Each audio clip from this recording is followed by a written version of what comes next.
오늘 미가서 2장입니다. 미가서 2장 1절 말씀부터 마지막 절 13절 말씀까지 함께 봉독하시겠습니다. 호세아, 요엘, 요나, 미가 그렇습니다. 성경으로 보면 1292페이지입니다. 미가서 2장 1절 말씀부터 13절 마지막 절까지 함께 봉독하시겠습니다. 그들이 침상에서 죄를 꾀하며 악을 꾸미고 날이 밝으면 그 손에 힘이 있으므로 그것을 행하는 자는 화 있을진저. 밭들을 탐하여 빼앗고 집들을 탐하여 차지하니 그들이 남자와 그의 집과 사람과 그의 산업을 강탈하도다. 그러므로 여호와의 말씀이 내가 이 족속에게 재앙을 계획하나니 너희의 목이 이에서 벗어나지 못할 것이요 또한 교만하게 다니지 못할 것이라. 이는 재앙의 때임이라 하셨느니라. 그때에 너희를 조롱하는 자는 조롱하는 시를 지으며 슬픈 노래를 불러 이르기를 우리가 온전히 망하게 되었도다. 그가 내 백성의 산업을 옮겨 내게서 떠나게 하시며 우리의 밭을 나누어 패역자에게 주시는도다 하리니 그러므로 여호와의 회중에서 분깃을 줄 댈 자가 너희 중에 하나도 없으리라. 그들이 말하기를 너희는 예언하지 말라. 이것은 예언할 것이 아니거늘 욕하는 말을 그치지 아니한다 하는도다. 너희 야곱의 족속아 어찌 이르기를 여호와의 영이 성급하다 하시겠느냐. 그의 행위가 이러하시다 하겠느냐. 나의 말이 정직하게 행하는 자에게 유익하지 아니하냐. 근래에 내 백성의 원수같이 일어나서 전쟁을 피하여 평안히 지나가는 자들의 의복에서 겉옷을 벗기며 내 백성의 부녀들을 그들의 즐거운 집에서 쫓아내고 그들의 어린 자녀에게서 나의 영광을 영원히 빼앗는도다. 이것은 너희가 쉴 것이 아니니 일어나 떠날지어다. 이는 그것이 이미 더러워졌음이니라. 그런즉 반드시 멸하리니 그 멸망이 크리라. 사람이 만일 허망하게 행하며 거짓말로 이르기를 내가 포도주와 독주에 대하여 내게 예언하리라 할 것 같으면 그 사람이 이 백성의 선지자가 되리로다. 야곱아, 내가 반드시 너희 무리를 다 모으며 내가 반드시 이스라엘의 남은 자를 모으고 그들을 한 처소에 두기를 보스라의 양떼같이 하며 초장의 양떼같이 하리니 사람들이 크게 떠들 것이며 길을 여는 자가 그들 앞에서 올라가고 그들은 길을 열어 성문에 이르러서는 그리로 나갈 것이며 그들이 왕이 앞서가며 여호와께서는 선두로 가시리라. 아멘.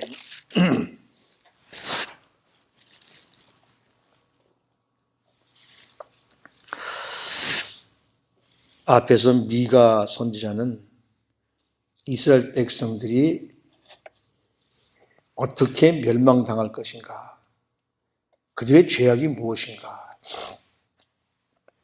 오늘 2장에서는 왜 그들이 멸망할 것인가, 그 죄에 대해서 말씀하시고, 그러나 하나님은 끝까지 하나님의 백성들을 버리지 않고 회복시켜 주실 것이다 하는 말을 이제 전해주죠. 이 땅은 하나님의 것입니다. 그리고 우리 사람들은 하나님께로부터 권리를 부여받아서 관리하는 청지기일 뿐이죠. 그런데 이 땅의 지도자들이 마치 하나님이 맡겨주신 이 땅을 자기들의 것인 양 백성들을 억압하고 착취하고 이런 부당한 짓들을 많이 하고 있죠. 성경 말씀을 읽을 때마다, 특히 선지서 쪽을 읽을 때마다 어쩌면 옛날이나 지금이나 권력 가진 자들은 똑같을까? 하나님은 사람들의 내부, 그리고 이 권력 내부에서 일어나는 그 죄에 대해서 굉장히 민감하십니다. 그래서 그들이 권력을 이용해서 하는 모든 일들을 하나님은 부당하다고 말씀하시는 것이죠. 왜냐하면 그들이 부당한 것을 마치 합당한 것으로 만들기 때문에. 이런 말을 하면은 좀 뭐하지만 지금 우리 한국 같은 경우는 법이 없잖아요. 권력 가진 자들이 여당이 많으니까 막 만들어서 지금 부당한 일들을 하고 있잖아요. 그러면서 여기 오늘 1절 말씀에 보면 뭐라고 그러냐면 그들이 침상에서 죄를 꾀하며 악을 꾸미고 날이 밝으면 그 손에 힘이 있으므로 그것을 행하는 자, 그런 사람들은 화가 있다라고 말씀합니다.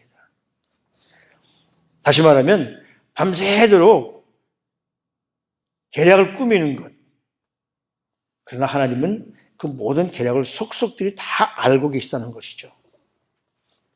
그래서 하나님은 그들이 밤에 계략을 꾸려서 그것 가지고 부당하게 이익을 취하고 사람들을 억압하는 이런 모든 것들에 대해서 하나님은 뭡니까?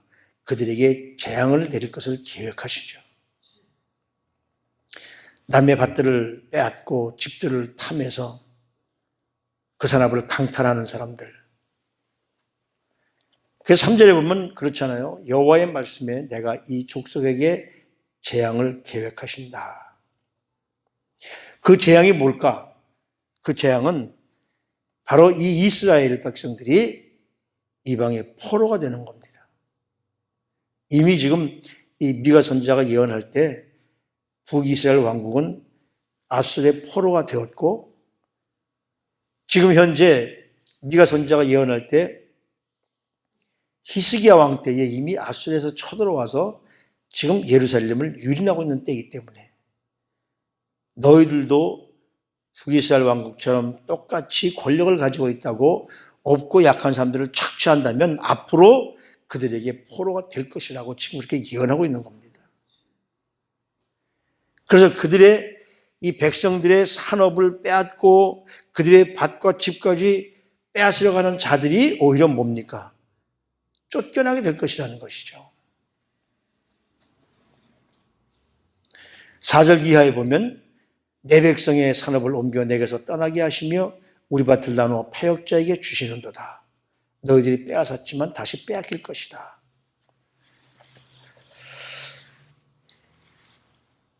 이런 얘기를 안 할래도 이런 말씀을 이렇게 듣다 보면 안 할 수가 없어요. 지금 뭐 집값은 다락같이 올라가고 올라가니까 세금이 올라가잖아요. 세금을 걷어서 자기들이 무언가 해보려고. 근데 그것이 마음대로 될까요?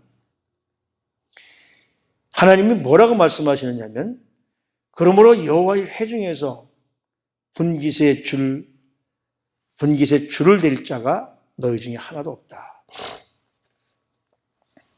하나님은 권력자들의 지도자들의 탐심을 보시고는 아무리 깊이 감추어도 하나님은 다 속속들이 알고 계시기 때문에 그 모든 것이 다 빼앗겨버릴 것이라는 것이죠.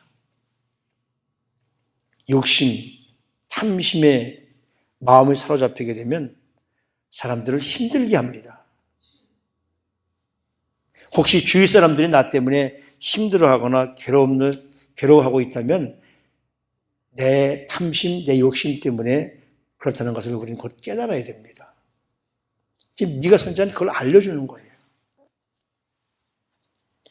그걸 알려주니까 뭐라고 그러냐면 그 사람들이 6절 말씀해 보면 그들이 말하기를 너희는 예언하지 말라.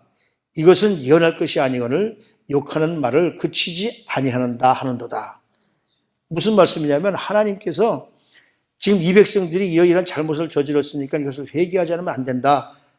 지도자들이 백성들의 것을 착취하지 말아라. 그렇게 말씀하는데도 불구하고 그들은 자기를 욕한다고 생각한다는 거죠. 선지자의 하나님의 메시지를 마치 욕설로 매도해버리고 마는 겁니다. 그래서 예배를 못 드리게 하고, 물론 거기에 이 코비드-19이라는 이런 것이 있지만은 그것보다도 이 사회주의자, 공산주의자들은 기독교를 본질적으로 싫어합니다. 왜? 그 기독교라는 것이 공산주의나 사회주의자들에게 참 어려운 것이기 때문에 그들은 사탄의 영을 받은 자들이기 때문에 하나님의 영을 받은 사람들을 견딜 수 없어 하는 것이죠. 그래서 하나님의 메시지를 전하는 사람들을 정면으로 반박합니다. 뭐라고 그러냐면 하나님이 그런 일을 하시겠느냐? 하나님이 그렇게 조급하시겠느냐?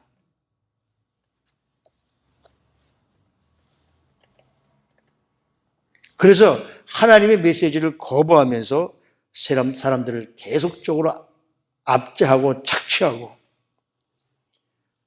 압제하고 착취하도 못해 내 백성의 부녀들은 그들의 즐거운 집에서 쫓아내고 그들의 어린 자녀에게서 나의 영광을 영원히 빼앗는도다. 다시 말하면 부녀자들과 아이들의 삶의 터전까지도 빼앗아 버린다는 것이죠. 그리고는 하나님께서 하시는 말씀을 듣는 것이 아니라 거짓 예언하는 거짓 선지자들, 다시 말하면 하나님의 말씀을 왜곡해서 사람들에게 평안하다 평안하다 회개하라는 말을 하지 않고 평안하다는 말을 하는 그런 사람들을 자신들의 선지자로 삼습니다. 결국 이런 행위 때문에 이 땅이 더러워진다는 것이죠. 10절 말씀에 보면 그것이 이미 더러워졌습니다. 그런즉 반드시 멸하리니 그 멸망이 크리라. 백성들을 억압하고 사회를 어지럽히는 지금 좀 권력이 있다고 이런 사람들은 뭐라고 그러냐면 하나님이 반드시 멸망시키신다는 것이죠. 그 땅을 심판하신다는 겁니다.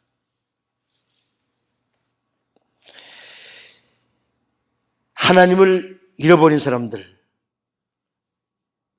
하나님을 잃어버리고 어려운 사람들을 압제하는 그 사람들을 하나님은 반드시 끝까지 찾아가셔서 하나님의 양들을 도로 찾으실 것이고 그 양들을 어렵게 한 그 귀족들을 하나님은 반드시 심판하신다는 겁니다. 그래서 하나님의 백성들을 다시 모으시고 그 길을 가게 하시는데 하나님이 앞에 서시고 그들로 하여금 길을 열게 하셔서 하나님이 모든 것을 회복시켜 주신다는 것이죠. 하나님의 말씀은 우리에게 좀 쓸 수도 있고 하나님 말씀은 우리의 마음을 아프게 할 수도 있습니다. 그러나 우리가 듣기 좋은 말보다는 그런 말씀을 듣고 우리가 변해져야 되는 것이 바로 하나님이 우리에게 말씀하시는 것이죠. 우리 인간이 버려야 될 것은 자기 자신들의 죄짐입니다.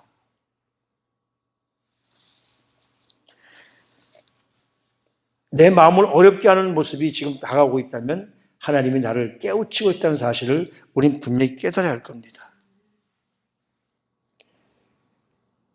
혹시 여러분들이 보셨을지 모르겠지만 미션이라는 그 영화가 있죠.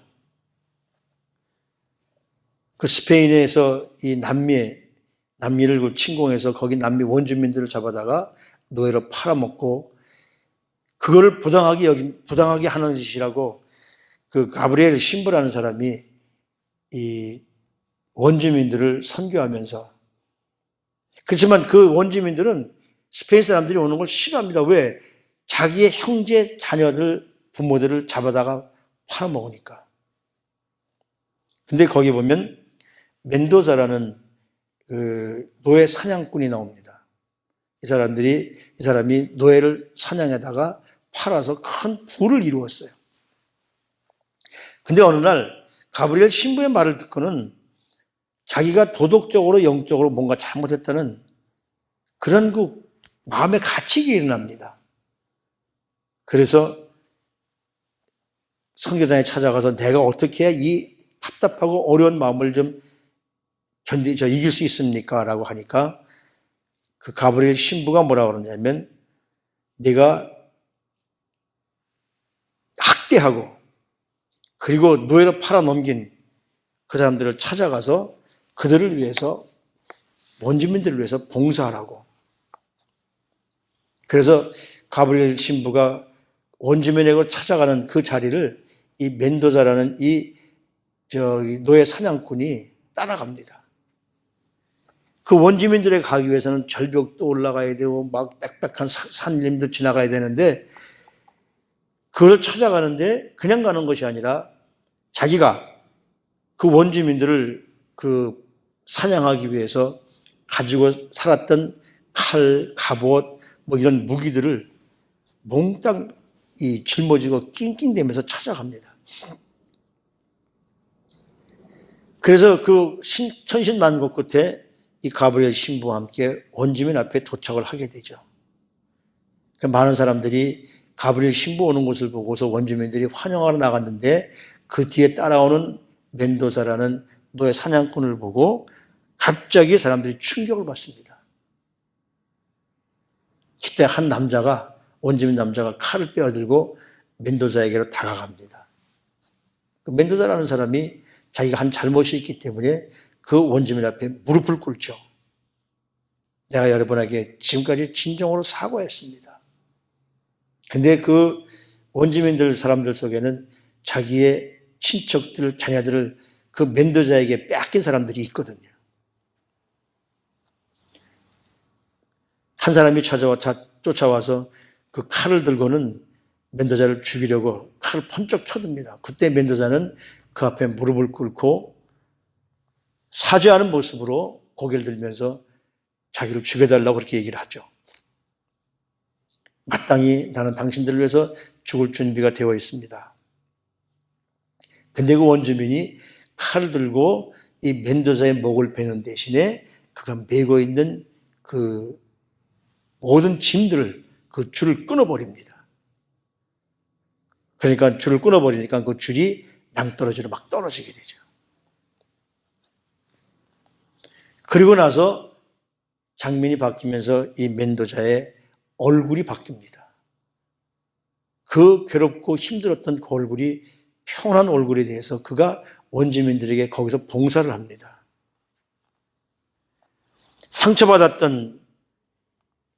상처를 받았던 인간으로부터 용서를 받고 나서 그 사람의 모습, 그것이 바로 하나님께서 하시는 일들이신 것이죠. 하나님의 거룩하심이 우리에게 다가오게 되면 우리가 힘들고 어려운 일들, 그리고 내 삶이 바뀌어집니다. 망하게 되는 것까지 바뀌어지게 되죠. 그럼에도 불구하고 하나님 앞에 굴복할 때 하나님은 우리의 죄짐을 잘라내고 우리의 죄를 태우고 하나님은 우리를 회복시켜 주십니다. 우리가 지금 이 땅에서 힘들고 어려운 일들이 있다면 뭔가 하나님이 나에게 내려놓으라고 하시는 하나님의 메시지로 우리가 듣고 깨달아야 될 줄로 압니다. 듣기 좋은 말은 당장은 마음을 편하게 만들지 모르지만 내 마음을 어지럽히는 말들, 내 마음을 힘들게 하는 말들, 나를 괴롭게 하는 말들은 바로 우리의 전체를 회복시켜 주시는 말씀이죠. 하나님의 말씀은 언제나 우리에게 편하고 좋은 말들만은 아닙니다. 우리가 때로는 입에 쓴 약이 우리 건강에 좋은 것처럼 하나님의 말씀은 우리 폐부를 찌르기도 하죠. 그래서 베드로가 성령을 받고 말씀을 전할 때에 예수님을 십자가를 못 박은 사람들이 마음이 찔려서 우리가 어떻게 하면 좋을까라고 고백할 때에 그때 거기에 하나님의 영이 임하십니다. 지금 세상이 어지럽습니다. 권력이 좀 있다고 권력이 없는 자들을 통해서 착취하고 이런 일들이 돌아가는 걸 보면서 역사는 역시 돌고 도는 것이다.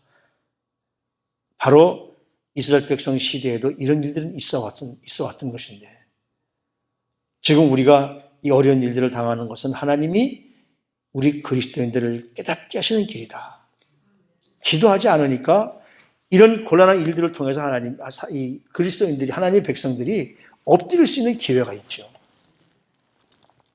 밖에 나가지 못하고 교회가 마음대로 예배드리지 못하고 속상합니다. 안타깝습니다. 그러나 이런 안타까운 모습들을 하나님 앞에 기도하게 하시는 그 하나님의 은혜에 우리는 더 감사해야 될 줄로 압니다. 그렇게 되면 하나님은 우리의 심령을 회복시켜 주시고 우리 심령들이 모두 회복되어지면 우리 모든 상황이 다 끝나게 될 줄로 압니다. 마음 놓고 하나님 앞에 예배드리며 찬양하는 그때가 곧 오기를 기대하면서 기도하십시오. 하나님은 우리 기도를 반드시 응답해 주실 겁니다. 이 믿음으로 오늘도 승리하시는 우리 모든 성도님들 되시기를 주님의 이름으로 축복합니다. 하나님 아버지, 세상이 다 하나님의 것인데 우리는 우리의 것인 것처럼 정말 내 것인 것처럼 생각하고 살 때가 얼마나 많았습니까? 그래서 욕심을 두고 살고 내가 뭔가 차지하기 위해서 다른 이들을 힘들게 만드는 적들이 얼마나 많이 있습니까? 하나님, 주위 사람들 가운데 나 때문에 혹시 힘들어하는 사람이 있다면 용서해 주시고, 그래서 하나님 말씀에 즐거이 하나님 말씀을 묵상하면서 그 음성에 귀를 기울이고 하나님이 주신 그 모든 말씀들을 하나님의 뜻대로 행할 수 있는 능력을 허락해 주시기를 간절히 소원합니다. 오늘도 이 아침에 단잠을 깨우고 주님 앞에 엎드렸습니다. 오늘도 우리에게 주시는 말씀을 통해서 하나님의 뜻대로 행함으로 말미암아 하나님의 뜻을 이루는 하루가 될 수 있도록 축복하시고 하나님의 놀라운 능력이 우리 사랑하는 성도님들 삶에 넘쳐서 그냥 귀로만 말씀을 듣고 그치는 것이 아니라 그 말씀을 그대로 따르고 행하는, 그래서 하나님께로부터 인정받는 우리 성도님들이 되어질 수 있도록 주님 성도님들 한 분 한 분을 축복하여 주시옵소서. 오늘도 말씀을 통해서 우리를 깨닫게 하시는 것을 다시 한번 깨닫고 정말 하나님의 뜻대로 삶을 살아드리는 성도님들의 삶이 될 수 있도록 우리 성도님들 한 분 한 분을 세워주시고 인도하시고 축복해 주시옵소서. 존재하신 우리 구주 예수 그리스도 이름으로 감사하며 기도드리옵나이다. 아멘.